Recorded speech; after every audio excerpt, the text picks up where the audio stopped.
Kenal dengan istilah consolidate bottom of pyramid nggak kira-kira? Kita semua tahu bahwa di strata piramid tertinggi, di mata rantai makanan yang tertinggi ada yang namanya manusia. Dan di sesama manusia ada lagi piramid yang tertinggi lagi, yaitu 3% populasi tadi memiliki kekayaan 70% manusia. Jadi ada piramid di atas piramid. Faktanya lagi adalah 10% manusia, kekayaannya itu sama dengan 90% manusia di bawahnya. Itu adalah piramida ekonomi dunia. Sementara kita tahu, bentuk ekonomi terbaik itu bentuknya seperti pensil, bukan seperti piramid. Atasnya runcing, namun di tengah sampai bawah adalah rata. Itu ekonomi ideal, yang sedikit sekali periode di mana zaman kehidupan manusia hal itu tercapai. Dulu pernah di awal, pertama kali ekonomi dunia itu berbentuk seperti pensil, yaitu ketika zaman Yunani, zaman para filsuf hidup, Socrates, Plato, dan lain sebagainya. Karena kebutuhan sandang, pangan, papan itu tanpa usaha seakan-akan udah dapat. Jadi kehidupan di wilayah itu bersantai, setiap hari hanya berkesenian, berfilosofi, dan berbudaya tinggi lainnya. Seakan-akan nggak kerja untuk memenuhi kebutuhan pokok mereka yang dasar, yaitu sandang, pangan, papan. Lalu di Eropa abad pertengahan itu disebut zaman Renaissance. Juga demikian, lihat saja bangunannya, karya seni tinggi Eropa. Walaupun mereka mendapatkan harta itu semua dengan menginjak kaki negara-negara jajahan di Amerika Latin, Afrika, dan Asia. Tapi di zaman itulah kejayaan Eropa, di mana ekonomi Eropa seperti pensil piramidanya. Sekarang bagaimana? Parah.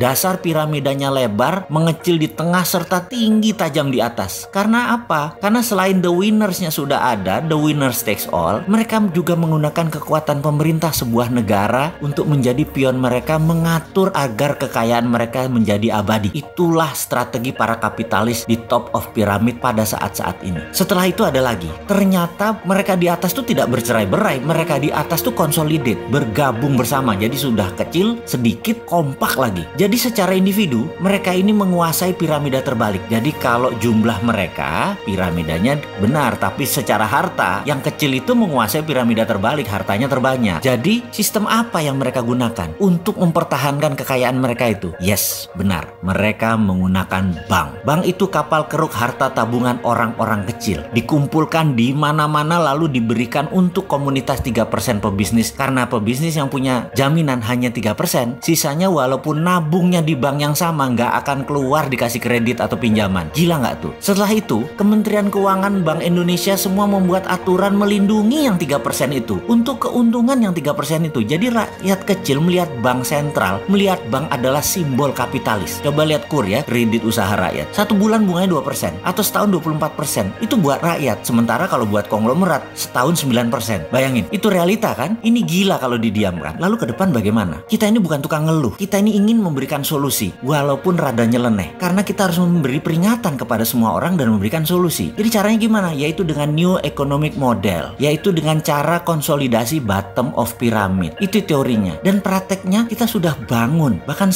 organisasi tersebut sudah jalan. Kok belum banyak yang tahu? Ya terang saja, hegemoni pengusaha ekonomi sekarang gerah. Bisa-bisa bank tutup. Karena bank itu kan sumber riba, keuangannya pakai pinjaman. Bank tutup, fintech tutup kalau kita jalan. Karena kita bisa melepas cengkraman kapitalis. Kita bisa membuat rakyat jadi berkuasa. Tapi sayang, belum bisa jalan. Tapi kita nggak nyerah. Karena apa? Karena kemakmuran itu hak semua orang. Solusinya sekali lagi di mana? Solusinya segera setelah video ini. Selamat menyaksikan.